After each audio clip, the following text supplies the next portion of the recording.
Good afternoon to you. Mark Stott of HurricaneTrack.com here with your hurricane outlook and discussion. Monday, September 21st, 2020. I am in the Texas City area tracking Tropical Storm Beta. I have several cameras set up. Been working with my friend Mike Farrow and got the support of our crowdfunding folks through Patreon and our HurricaneTrack insiders. And so here we are. Another storm, another week along the Gulf Coast. So let's take a look at what's going on out there. This will be a fairly lengthy update today. We're going to look at current conditions as well as a look ahead at the pattern to see what might be coming. We'll see. Just noticed that I got a tornado warning for this area just now on my phone. It says tornado warning in this area till 1:30 p.m. Central Time. Lovely. All right, well, we'll keep an eye on that while I'm doing the update. You never know. Looks like some interesting bands of rain and embedded rotating storms coming on shore. How about that? All right, literally just came in over my EAS on my phone just a moment ago. So the tracking map here from the National Hurricane Center, notice how all of our activity is generally up here in the higher latitudes now. We have nothing down here in the main development region, no tropical waves looking to develop or have developed right now. Everything that's developed has already moved up into the higher latitudes. We have Teddy over here, the remnants of Paulette, and of course this little disturbance here in the Bahamas that we'll take a look at. Not to worry too much about that. And then Beta, which is causing minor problems, more of a nuisance than anything else, very close to the Texas coastline. Looking at our tracking map, this is one of our custom maps that we had made from one of our patrons, our supporters over in the UK. A lot of different layers here. You can see the track here. This is Teddy, and it is forecast to come up and eventually make landfall as a post-tropical system across Nova Scotia and then eventually Newfoundland. And if we zoom in on this, you can see the track here does come across eastern parts of Nova Scotia through the, the Cabot Strait, the Gulf of St. Lawrence. And basically this is going to be a huge wind and rain maker. Large waves out there, any fishing and shipping interest in that area. You saw that movie The Perfect Storm, and you know that this time of year, especially as we get into October, is the season for big storms in the North Atlantic. And the main thing to take away here from Teddy, for you folks in Canada, is the expanse of the wind field. This is really going to unwind, and so the wind is going to be dispersed over a much larger area as it gets entwined with this other weather system, this mid-latitude storm system, and it'll bring like a much larger impact area, even though the winds will be lower, 70, 80, 90 miles per hour, just depending on where you are. It's going to be over a much larger area. So as this moves in, you have through today, and then it's going to be moving in over the day Tuesday. Brace yourselves, as they say. Be ready. Could be some power outages, some trees down.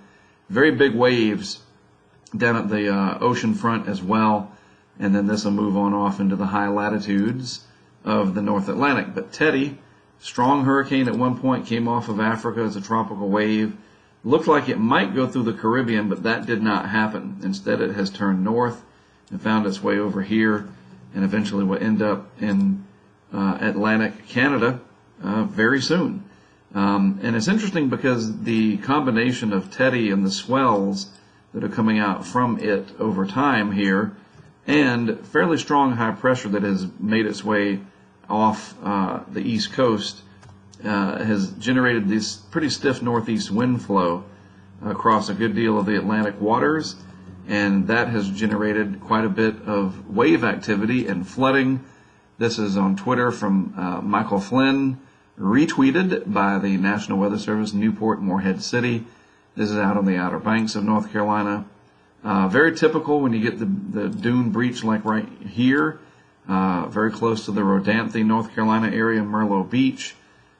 This happens a lot every year, and it's a big disruption for people. They live with it. They don't like it, but they don't complain about it much either. Trust me. It's just the way of life out there. So a combination of Teddy with those big waves and the high tide caused by just the lunar cycle. Right now we're in sort of a higher tide cycle. the stiff onshore flow. Here's some more video that you can see there. All of these retweeted by the National Weather Service Newport Morehead City, some stuff from the Cape Hatteras National Seashore. This is down in Morehead City, and that's, I've been there many times, nice area, the Crystal Coast. And we've seen it all the way down to Wilmington and Charleston, low-lying areas. And part of this, again, due to Teddy being out there sending that wave energy, and that creates what we call this run-up. It's just extra water being pushed, and it's also that stiff northeast flow, but it's also from sea level rise, just slowly over the last several decades, water levels are coming up. And that's a whole other issue, is it completely man-made and all that? I'm not going to get into that today. But this happens more and more and more. It's sunny, back east, not sunny here in Texas, at least where I am. Texas is a big state. It's sunny in some spots, I assure you. But this is happening more and more and more, and it's a big nuisance. And then when you get it on top of a hurricane, though, that's when things can be really problematic, because that extra few inches of water can make a difference between somebody flooding or not flooding. So there you go. Here's a close-up of Teddy from the zoomed-in satellite, but before we get to that, we'll look at the broader picture. We do have a system out here in the Pacific. I believe this is TD number 17 or something like that out there, if I'm not mistaken. And no worries, this is going to slide on off and not be of any consequence to the Mexican coastline. And here is Beta down in the Gulf of Mexico. If it wasn't for the dry air, this would be a formidable hurricane getting ready to make landfall along the central Texas coast. But there is dry air, some wind shear, the wind's blowing at different speeds with height, and it's disheveled. Doesn't mean it's not having impacts. You've seen those already. I showed you some of that yesterday via Twitter from some drone video that I took. And you've seen other video coming out of the area. Just a big nuisance down here. Heavy rain over to the east, loosely associated with this overall envelope of energy. Even water levels higher along Lake Bourne, over even to Sippermore Point. I saw my friend Rob Perillo tweeting about that. So yeah, these things have impacts all along the Gulf Coast here. Very easy to raise water levels when you have a constant onshore flow. But the dry air from this continental air mass that has come down out of Canada over here across much of the east and the south is really helping to keep a lid on convection. And as you hopefully know by now, convection or thunderstorm activity near the center is how you drive these heat engines. The thunderstorms, the convection releases heat through condensation. It warms the surrounding air just a little bit, in that contrast between the core and the outside environment of just a few degrees really helps to drive that engine. And we're just not seeing that in association with Tropical Storm Beta. There's just too much dry air, and if it tries to pull in more air, when it does create thunderstorms, it just pulls in more dry air and it self-destructs. We'll look at a close-up of Beta 2 in just a moment. In the meantime, you can see Teddy out here near Bermuda. And again, this is going to be a formidable system as it comes up and then eventually crosses Nova Scotia and Newfoundland. Already high clouds moving in. Would love to hear from somebody up there that follows me on YouTube. Let me know what's happening. Let us all know. And just be safe if you're out there. Be prepared for possible tree damage, power outages. It'll be a formidable event. Hard to rank where this may end up in terms of other hurricanes like Juan. I think it was 2003. Hard to know until it happens, but be ready. It's coming. This part of Canada up here, you're going to have quite the impact there from Teddy. Bermuda, not too bad. It's a side swipe. The core of Teddy now moving off very quickly, and the weather in Bermuda will improve rapidly. You're going to have north to northwest flow, and kind of breezy out there, maybe some high waves along the bulkheads and the beachfront areas. But all in all, Bermuda escaped double landfalls after dealing with Paulette. You didn't have to deal with a direct hit from Teddy. Now here's Beta, and this is what I was talking about. The convection is very limited. There's a little bit of upward motion and convective activity with a band right up here coming in across parts of Galveston and the southwest side of Galveston Bay. But overall, the dry air all through the region really putting the kibosh on any kind of sustained development. Nevertheless, this onshore flow on the east side, and then over here on the north side. Offshore flow over here, thank goodness. But anywhere you have onshore flow, you're going to pile up the water. The Gulf is generally very shallow near the coastline. The concave overall shape from Louisiana all the way through Texas over here, very efficient in capturing any water level rise and making it more pronounced. So that'll be the theme for the next several days. And if we zoom in, I just want to show you real quick the track of Beta. It's going to be a very slow moving system coming in and just kind of hanging around along the region. So off and on bands of rain, sometimes heavy. It just depends on sort of the mood of the atmosphere, almost literally. But we're not looking at the very dire 10 to 15 inches, a repeat of what we saw with Imelda last year or Harvey. No, that's not going to happen this time around. Thank goodness. And I'll show you what these cameras show in just a minute. By the way, this is one from Victoria, Texas. Larry set this up. We figured out, hey, he can just send us the embed code, EMBED, when you embed something. This is one of our supporters, and he has a Nest Cam out in Victoria. Not much happening, I get that, but what a cool thing. He sends us the embed code, we can put it on our map. That is awesome. That's what we do with this whole Patreon crowdfunding thing. I talk about it, and you might think it's just a way to raise money. Well, it's what we do to fund what we do, but it's also this interaction, and that's how we're able to do this. I'll show you some more of these and what they show in just a minute. So that's the track of Beta. No big deal in terms of major impacts, just a big nuisance going forward. So let's move along. Let me just show you this from the GFS, and this is the 400 to 700 millibar moisture area, right? The humidity, basically, and all this green in here is your higher humidity. The brown is lower humidity values. Very dry air mass over the southeast. Really nice product that the GFS puts out, and the visualization here from Levi Cowan at Tropical Tidbits really helps us to visualize what's what. So here we are, the initial.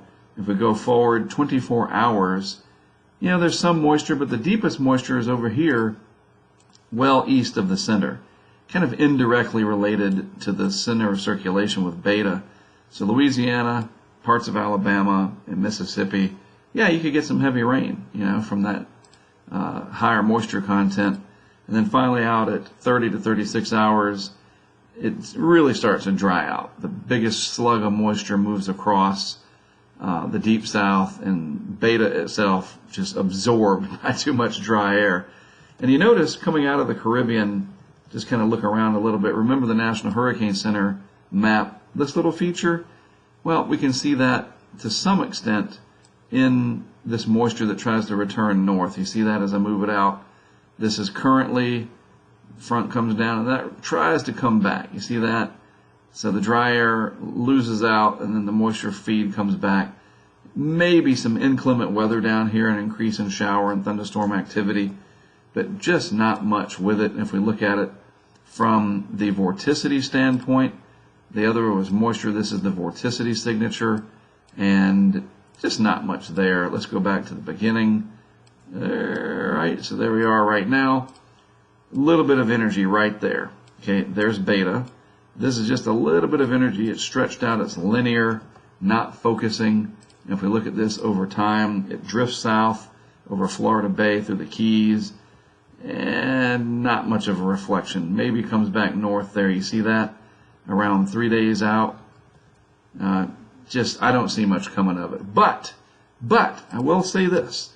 It will mean showers and thunderstorms, gusty winds, and some disruptive weather. Okay, we don't have to have hurricanes and big honking hurricanes, as my friend Bill Reed calls them, to have problems. And if you're down there in the Keys, this matters to you. So in the next few days, this is like Thursday night into Friday, that system might come back north and could bring some inclement weather.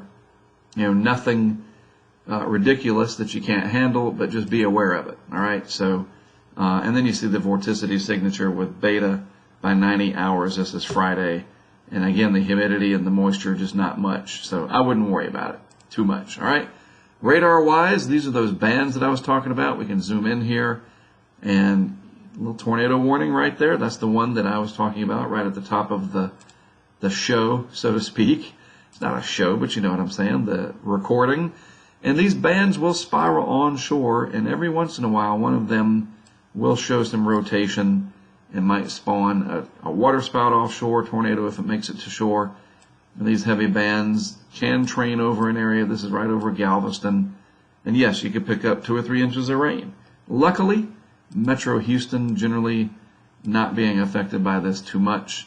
The center of Beta right down here somewhere. Generally disorganized, not too much to worry about overall. All right, let's go back to the national map. Kind of show you what's happening over here along the coast of Louisiana and Mississippi. Just showery, kind of dreary day with the moisture associated loosely, anyway, with Beta. All right, now let's move along to sort of what's next. What's the pattern hold going forward? Well, usually as we end September, we start to shut down the eastern part of the Atlantic over here, the main development region, and we're seeing that now. There's no area of interest right now. There are tropical waves. There's still some, leftover Africa that'll move out. They're there, but they're not very prevalent at the moment. And we typically kind of shut down this area and begin to watch this area much more closely as we get into October. I call that our sort of second season. Usually it peaks around the 15th to the 20th of October, somewhere around there. And water temperatures, from an anomaly perspective, still above normal in the main development region for the most part, but fairly substantially above normal through here, where most of us live, right? The Southwest Atlantic, all of the Caribbean, and a good chunk of the Gulf of Mexico. Now, Sally took out some heat here, and Beta will have carved out an area over here that we'll see soon. But this is the other feature that really gets my attention, and that's the La Nina that has officially developed. We are officially in a La Nina, the abnormal, anomalous cooling of the tropical Pacific.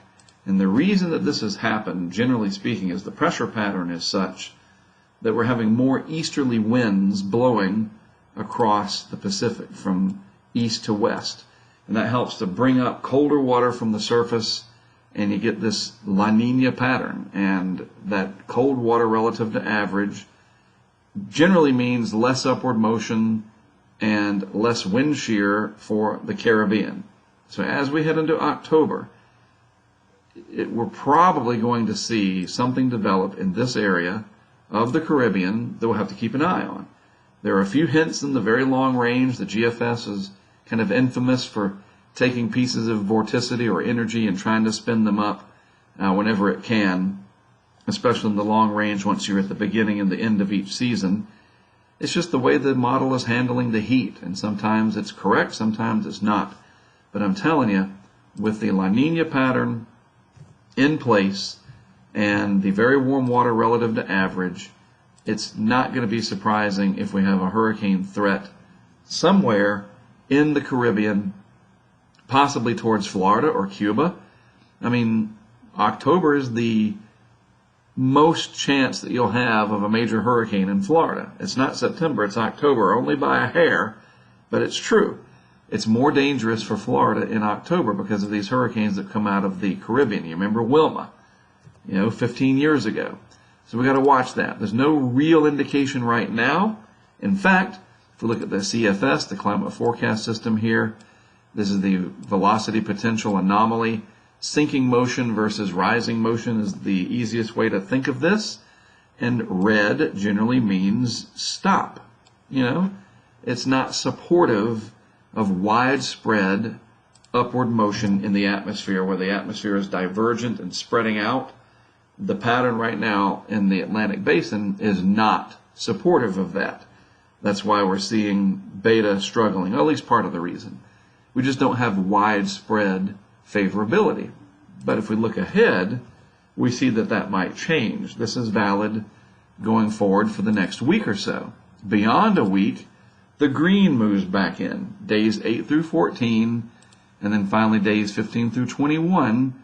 So early October through about, well, still early October through about the 12th. So basically the next 3 weeks, after the week ahead, there's going to be about a 2-week period coinciding with the traditional second peak of the season that we see, where we could have favorability. All right, so we'll watch this. This is the climate forecast system.